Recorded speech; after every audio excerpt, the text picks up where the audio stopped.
চাচি ফোনে কি হয়েছে? এই যে বাজান কয়েকদিন কল আয়ও না যায়ও না। চাচি মোবাইলে তো কিছু হয় নাই, আপনার সিমের মেয়াদ গেছে গা। চাচি আপনি আমার লগে আয় চাচি, আপনার মোবাইলে কিছু হয় নাই তো? আপনার সিমের মেয়াদ গেছিল গা, রিচার্জ করে দিছি, এখন থেকে ফোন আইবো যাইবো। তুমি অনেক ভালো বাজান, আল্লাহ তোমার ভালো করুক। আকি চাচি। আচ্ছা আরে ও বাজান, তোমার লগে দেখা হইয়া ভালো হয়েছে। কে চাচি, কিছু হয়েছে আবার? তুমি যে আমার ফোনটা ঠিক করে দিলা, ফোন তো ঠিক হয় নাই, কল আসে না। কি কোন, মোবাইল তো দিন ঠিক করে দিলাম। এই যে কল আছে তো চাচি। সবার কল আসে, আমার পোলার কল তো হয় না। আমার পোলাই কইছিল প্রত্যেক দিন আমার একবার করে কল দিব, হ্যাঁ কল তো আইলো না।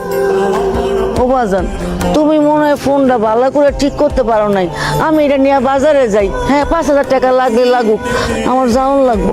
প্রত্যেক দিন আমার পোলার কল অনেক কথা, মনে হয় প্রত্যেক দিন আমারে কল করে, আমারে পায় না।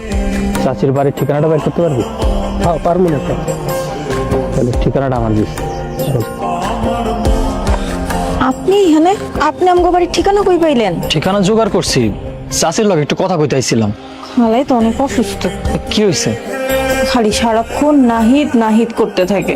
নাহিদ ভাই খালার একমাত্র ছেলে, অনেক কষ্ট করে বড় ডাক্তার বানাইছে, কিন্তু উনি ঢাকা থেকে এখানে আসতে চায় না। কিন্তু খালার স্বপ্ন ছিল এইখানে থাইকা সবার সেবা করব। একদিন বউ নিয়ে এখানে আইছিল, কিন্তু বউ এখানে থাকতে চায় না, এর লেগে ঢাকায় সেটেল হয়ে গেছে। যাবার সময়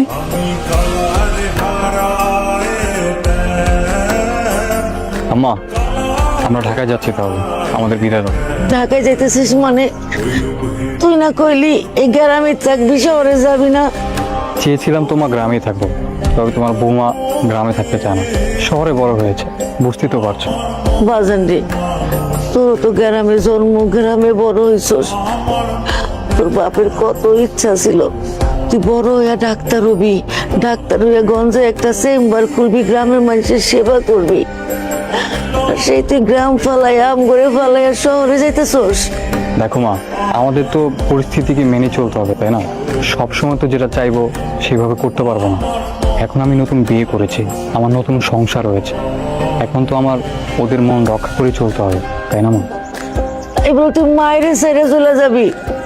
তুই জীবনে আমার ছাড়া থাকছস, থাকতে পারবি? ও বৌমা, কও না থাকতে। আমি কি তোমার কোনো কষ্ট দিছি? কও।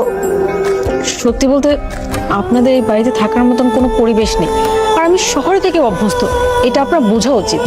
আর তার থেকে বড় কথা, আপনার ছেলে একজন ডক্টর, সে কি গ্রামে থেকে নিজে ভবিষ্যৎ নষ্ট করবে? তার এখন বিয়ে হয়েছে, সাথে আমার ভবিষ্যৎ তার সাথে জড়িত। এই ছোট্ট একটা সিম্পল ম্যাটার আপনারা কেন বুঝেন না? তাছাড়া মা, তুমি শুধু শুধু এত চিন্তা করছো, আমি তো তোমার খোঁজ খবর নিব। আর এই যে এই ফোনটা রাখো, এই ফোনে আমি কল করব আর সব সময় তোমার খোঁজ খবর নিব, কেমন? সত্যি সত্যি তুই আমার প্রত্যেকদিন কল দিবি তো? হ্যাঁ বললাম তো, প্রতিদিন কল করে খোঁজ খবর নিব। এখন আমাদের যেতে হবে, অলরেডি লেট হয়ে গেছে। আর জুই, আমার খেয়াল রাখিস, কেমন?